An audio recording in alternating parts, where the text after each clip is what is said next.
Kidlat News Updates.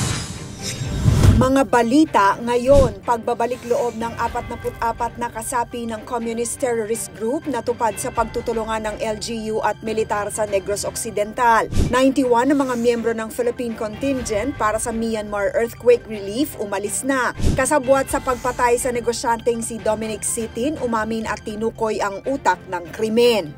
Ako po si Cesar Sorian para ihatid ang mga nangunang balita sa buong kapuluan ngayon.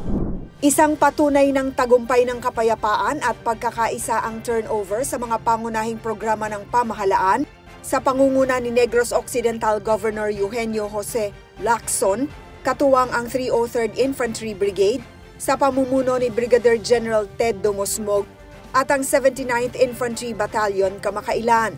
Sa seremonya, 44 na Friends Rescued o FRs ang tumanggap ng pinansyal na tulong kabilang ang 24 na nagbalik loob sa pamamagitan ng 79th IB.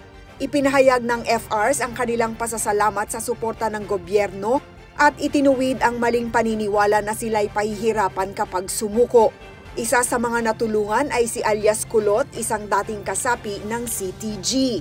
Ang idoktrina sa amuha sa kauban sa unang kung madakpan ni sa ating rikon mi, grabe ang brutal nga himuon nila, mapinal, kasakitan. Maayo kayo ang ilahang pag-atiman sa mua. Wala min ninyo gibiyaan, wala min ninyo gipasaktan, ug inyo ginming gitabangan. Nga adlaw, sir, salamat yung kayo yung tanan. Ayon kay Lieutenant Colonel Arnel Calawagan ng 79th IB, patuloy ang kanilang misyon sa pagtulong sa mga nagbabalik loob. Dagdag naman ni Brigadier General Dumosmog, bukas ang pinto ng gobyerno para sa pagbabago. Lumipad na kaninang umaga patungong Myanmar ang 91 kataong Philippine contingent upang maghatid ng humanitarian assistance sa mga biktima ng lindol. Pinangunahan ni Lieutenant Colonel Erwin Diploma, Philippine Air Force, ang grupo ay binubuo ng Urban Search and Rescue Teams mula sa Philippine Army, Philippine Air Force, Bureau of Fire Protection, MMDA at DNR, kasama ang DOH Medical Assistance Team at Office of Civil Defense o OCD coordinators.